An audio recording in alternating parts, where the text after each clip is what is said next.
அறுபடை வீடும் அருள் வழங்கும் முருகா அருகே நீ ஓடோடிவா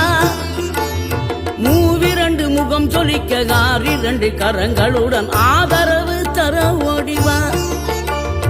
ஆறுபடை வீடும் அருள் வழங்கும் முருகா அருகே நீ ஓடோடிவா மூவிரண்டு முகம் சொலிக்க ஆறிரண்டு கரங்களுடன் ஆதரவு தர ஓடிவா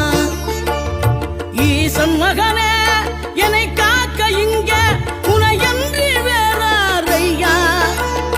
நெஞ்சார நான் நினைக்க பஞ்சாமிர்தம் கொடுக்கும் ஒரு தெய்வம் நீதானையா ஒரு தெய்வம்